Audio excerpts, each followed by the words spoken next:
welcome to our special crime talk with criminologist and crime fighter, Dr. Jason McKay. He was here recently and he had predicted just last year, actually, that crime would have reduced by about 8 to 10%, and it did.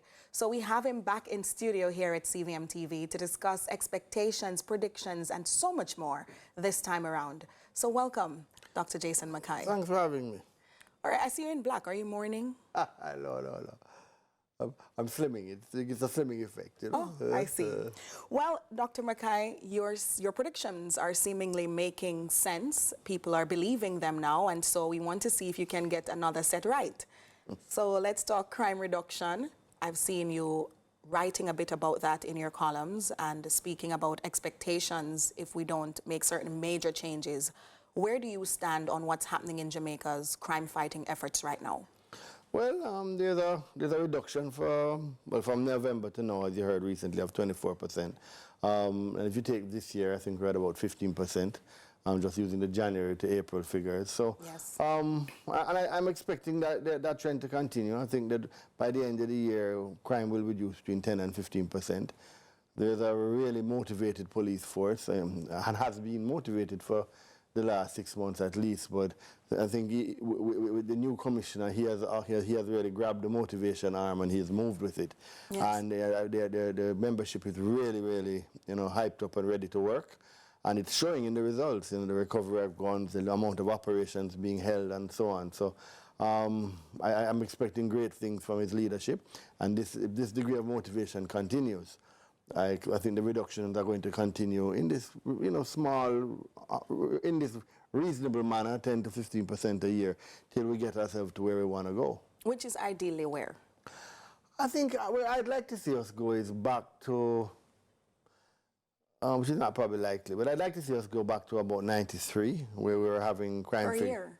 No, 1993. Okay. We were at, back then we were at about 300 a year in that ballpark before things started to go really wrong. The removal of the Suppression of Crime Act, the introduction of Colonel Trevor McMillan into the force, and so on. Those are the things that started that tumble. Okay. to having high crime stats. And then there are various triggers over the years. The 2011, 2017 being probably the biggest trigger, the 63% increase in that period because of the movement to arrest police officers by Indicom without going through the office of the DPP. Things that demotivate, and I think that's the thing that most people don't get. If you have a motivated workforce, then you get better production. If you have a motivated JCF, you're going to get better production. A motivated JDF, you get better production. So that's probably the most important thing of all. But there have been other things that have been very important as to why these reductions have happened anyhow over the last few years. The anti-gang legislation, I don't think that we understand the impact that has had. It brings. I mean, I've spoken to common low-level criminal, and they'll tell you that's what they're afraid of, because they know they don't. The sentencing? No, the fact that they can be arrested without actually being caught committing a crime, just being a member of the gang. And that anti-gang legislation is a big deal. That's what makes the whole thing different than how it was before. What about the new Firearms Act? That also has had an impact. But you haven't really started to feel the impact of that yet. The anti-gang is feeling the impact of.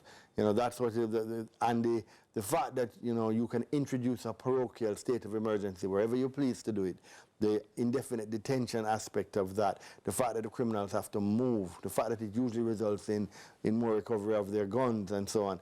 They don't like to draw attention to themselves as they once could do and don't care.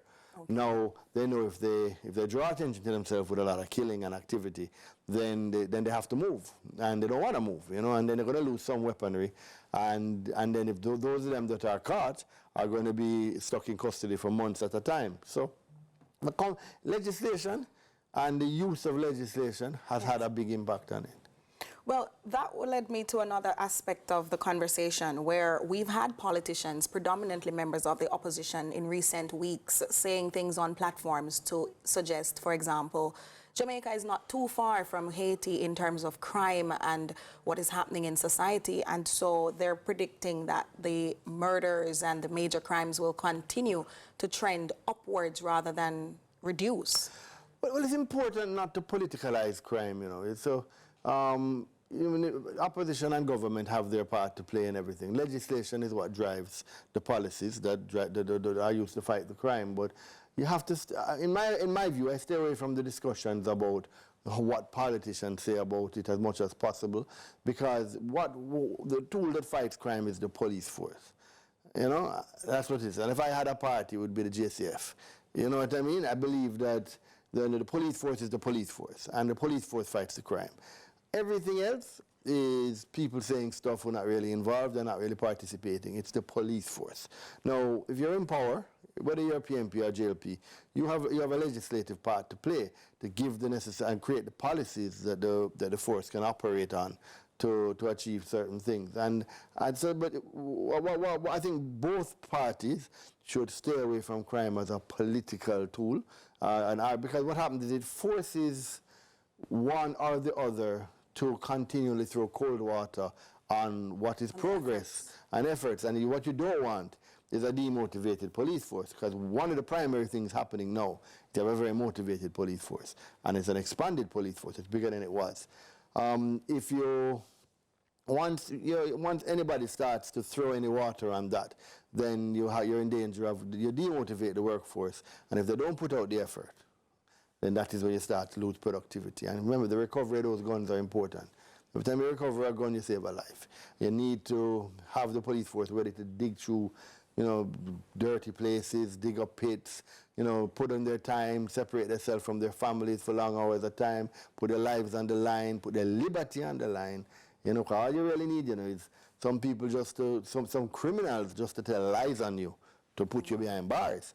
You know, and that has happened time and time again. So many of our police officers, great police crime fighters, have spent 5 years in custody and all of that, only to be released because the evidence before was just the rambling of a criminal being instructed by a bigger criminal. So when a policeman goes out there, you know, to work, he needs to feel that his country is behind him. Not his political party is behind him, his country. And the country involves both the opposition and the government, not just the government, you know. Well said, but let's talk about recruitment. You mentioned it briefly just now as it being one of the first things you noted as a major accomplishment of this new look JCF. In previous years, we've heard about drives to ramp up recruitment. Are we getting any closer to the numbers that you believe we should have? I think we're getting to the numbers that we're aiming towards that we can afford. The numbers we need to bring about a changed Jamaica is a paramilitary presence in the inner cities to take the power away from the criminal in the inner city. You know, that's where we need to go, and to do that we're going to need a JCF reserve. We're going to need, you know, a reserve that perhaps is although modeled off of the JDF reserve, is bigger than the actual regular reserve. That's the type of numbers you're talking about here. Unless you can get to the point when the most important guy in the picture is not the 120-pound thug with a rifle over his shoulder to protect the community, but the police to protect the community, then that thug is always going to be important. You know, so we have to somehow find a way to get a lot of persons who cannot afford to be full-time police officers and professional police officers, in terms of a career police officers, I should say, to become reserve police officers. Not home guard or anything ridiculous like that. Actual police officers, but a reserve.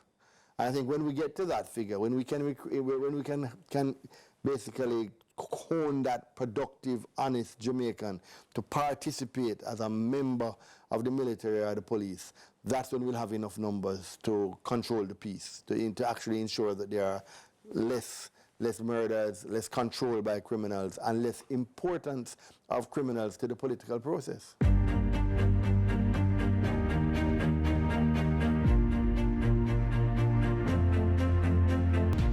Welcome back. We're continuing our special crime talk with criminologist and crime fighter, Dr. Jason McKay. Some people would say the need for paramilitary support in some of these garrisons is equally important.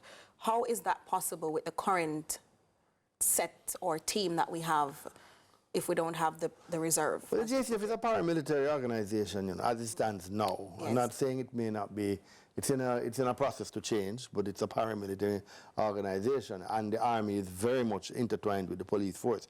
So in many places, especially during ZOSA, a state of emergency, you have a paramilitary presence.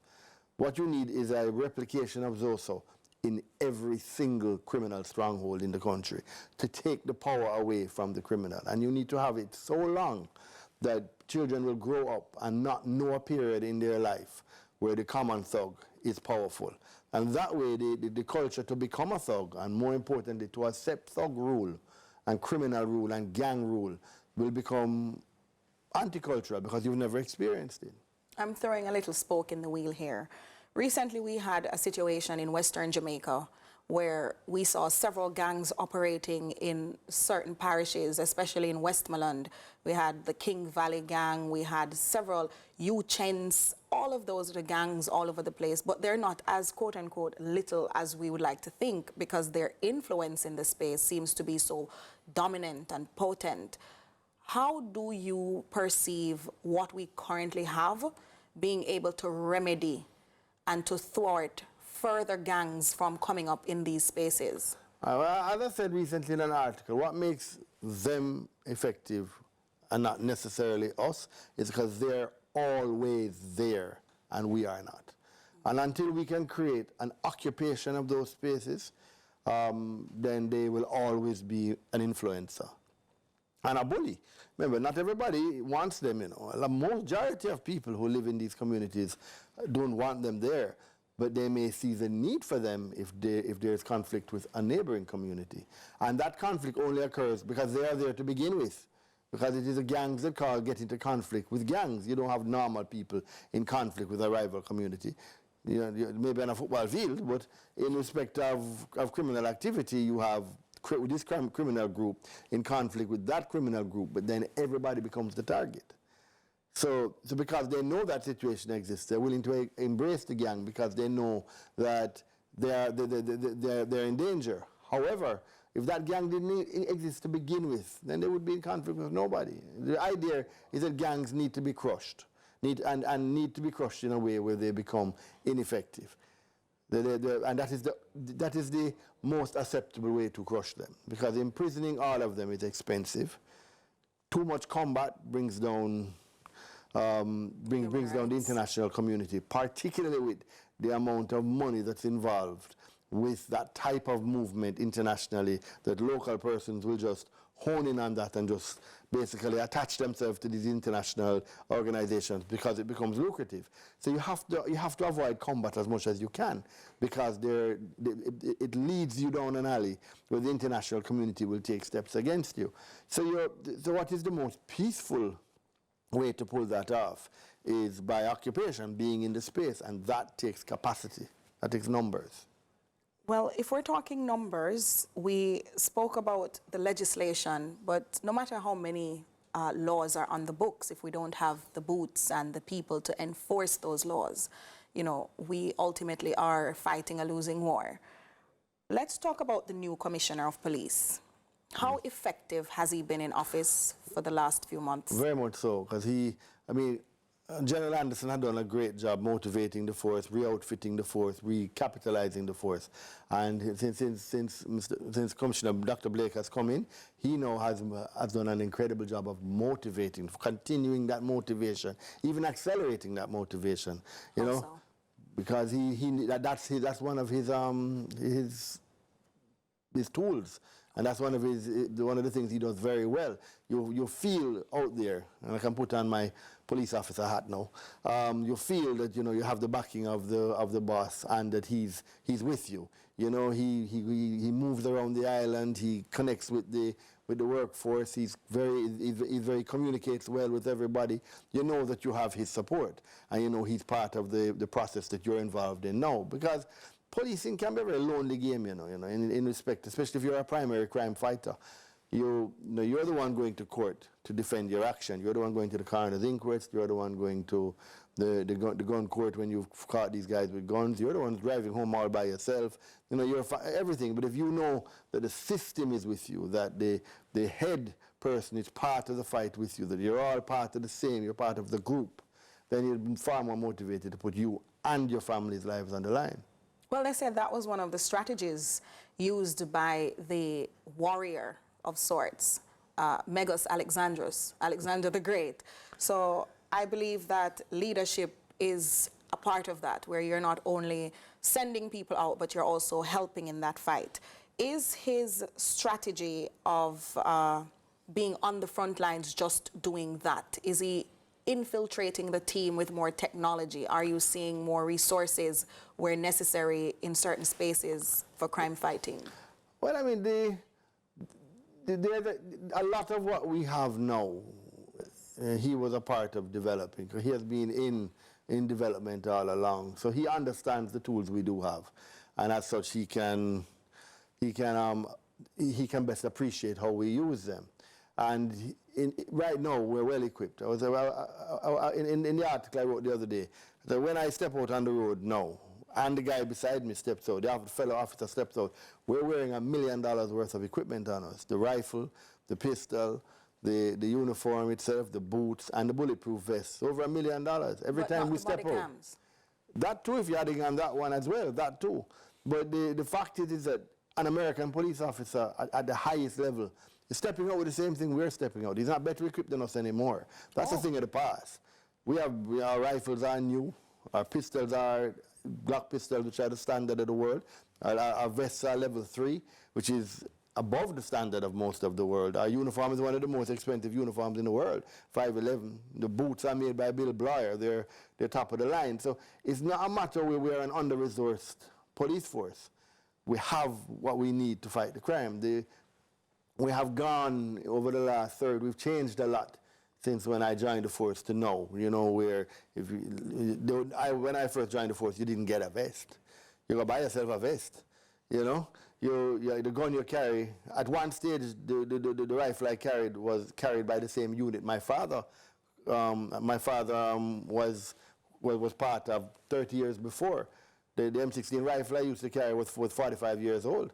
Now, the Browning pistol was equally over 2 decades old. Now you have new guns. You have top-of-the-line bulletproof equipment. You have a uniform that is, that is a standard of police forces around the world. So, you can't argue that you haven't been given the tools.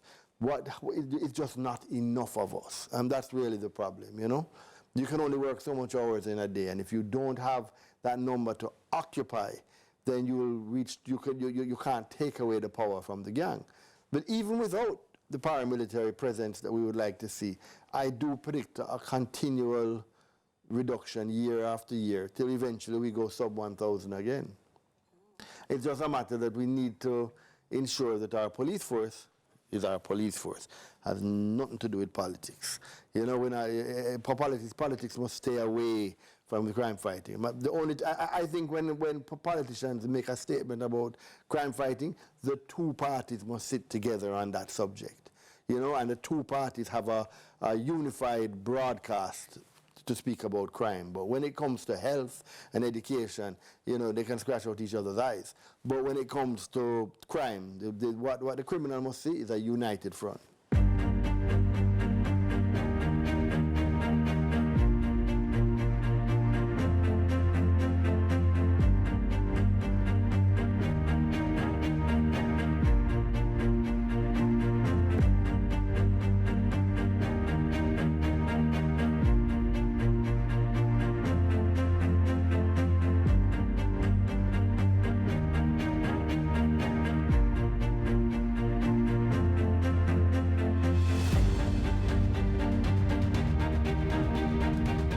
Welcome back. If you're just joining us, we are having a special crime talk on CVM TV this afternoon with Dr. Jason McKay. He's a criminologist and a longtime crime fighter. We're dissecting all things crime and the criminal landscape in Jamaica. Well, let's talk about a new phenomenon. It's relatively new to many Jamaicans. The prevalence of children in acts of violence and criminal activities. I don't know if it's a prevalence, but it appears so because of how frequently we're seeing the videos of children embarking in illicit activities, whether it's lottery scamming, whether it is some form of gang-related activity, fights, bragging with guns on social media. What do you make of I think what has increased is the broadcast power of the individual. You know, usually if CVM or a competing media house didn't show something, then it didn't happen, you know. But now everybody can broadcast. So, I mean, I can think back to the 80s with One Pop and fellas like that who were juveniles, and they were infamous criminals, you know. So, it just know that it's being more covered by, they themselves are putting themselves out. Their broadcast is an individual ability now. You can reach anybody you want. You can put out whatever video you want. You want to be seen, and you want this and you want that. So you put out pictures with guns. And they're literally just as dunce as they always were, being criminals are. And when they do that, you know, I don't think it doesn't make it any easier on themselves. But I'd like them to keep doing it, because that way we can keep capturing them. But the reality is that it's just, you have to remember, you know, is that more photos and more videos does not necessarily represent a scientific study of crime. Crime, you use crime statistics and reported statistics and so on to determine that. So I don't think there's any data to say that I've seen to say that there are more children involved in crime now than previously. What I will say is the scammers, which are, you know, primary part of the crime problem, particularly in St. James, they tend to be young. What age range do you typically see them engaging in these activities? Well, very young. I mean, I'm 18 to 25 is a big scamming group. Not that it's limited to that number, but that is where you find that they tend to have grown up in a smartphone age, and there's so many scams that they can work with, and it's an easy way to make some money, and it draws in that group a lot. You know, I mean, even the guys I've interviewed that come from good schools, and I find I always happily say that, you know, you hardly ever find yourself, you know, arresting persons from traditional schools. The traditional schools must be doing something different. But I find nowadays I'm arresting some people that, you know, went to good schools, and therefore they had an opportunity to have a good education. They weren't hampered in any way by the non-traditional schools have so much things working against them. You know, the GSAT just fuels them with persons with, you know, limited literacy, and then the resources that, you know, the traditional schools have because of the Old Girls Association, Old Boys Association. You know, these schools don't have it, and so on and so forth. And teachers tending to want to work for the traditional schools versus the non-traditional schools. I mean, the non-traditional schools really have an incredible wall to climb. And I used to find, I mean, in studies I've done, that I did a study of a lockup with 69 prisoners in there, and there was not even one that went to a traditional high school. So, you know, you could see that vast differences in terms of involvement in criminal activity. Now with the scamming, you know, you identify 10 scammers and 7 come from traditional high schools. You know, for every 10, I have, in research I have done, for every 10 that I've interviewed, at least 7 come from traditional high schools. So it does show that they may not be, the gang cycle and phenomenon is slightly different now. It's not just attracting that dunce who had no real option otherwise. Well, no real option. Everybody has an option, but in their minds, in respect that, you know, from day one they weren't necessarily given the type of support that the other, because education is reliant on support. It's reliant on family support. It's reliant on your school support and so on. They may not have gotten that type of assistance, so they tended to be the ones that tend to fuel the gangs and help gang growth. But now I'm finding that because of scamming, you're finding more intelligent ones that you'd expect better from, who've been given more opportunities, are leaning in that direction. And that's because a lot of them consider it a victimless crime. They've actually managed to sell themselves that garbage. Do you therefore believe that the pandemic, now a little behind us, is in any way the trigger for this sort of change in the culture of crime we're seeing? No. For the young people? I think the pandemic's biggest blow is education. You know, so for people who are missing from school for so many years, we just have to thank God that it's being complemented by an employment growth that we have surge that we have never seen probably since World War II. You know, with so much jobs are available now, that the fact that so many of them are coming out of school without necessarily, you know, getting subjects and so on, because all of the subject guides are being gobbled up by the workforce. Not necessarily the workforce, but the BPOs and so on. Okay. Then that is and then the expansion of the JCF, you know, they're gobbling up quite a few. So the jobs that they would normally take, maybe in the security industry and so on, they're now able to get jobs in those industries, and in the fast food industry, they may be able to filter into that.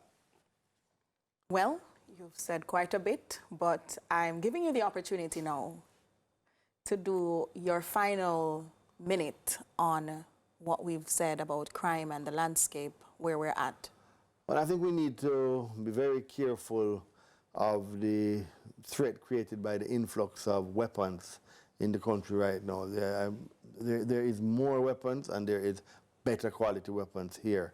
And I think from that is perhaps our greatest threat going forward. There is also a large number of criminals who left the country because of the Mexican-USA border amnesty program, that they're going to come back at some point in time, and they're going to fuel a deportee crisis that is similar to the 90s deportee crisis. And we saw the effect of the deportee crisis in the 90s, or it, along with the other factors, you know, fueled crime. So we have to get legislation in place that allows for some pretty unconstitutional things. So we may have to adjust the Constitution to deal with criminals being sent back in another wave that's coming in a few years, or in not too many years. So you just chose to throw that in at the end as the biggest weapon you want to pull out in this battle? Well, it's something that has to be done, because they're going to come back. One thing for sure, you know, is the Americans don't keep rotten fruit. And these guys left here as criminals. They went over there. They're going to commit crime. And if you commit crime in that country enough, they're going to catch you, and they're not going to keep you. They're going to send you right back. So and we can't. Are we ready to take them back? We can be, but it has to be that we change our laws to fit our situation. We have been in a crisis at least since '93, since we removed the Suppression of Crime Act.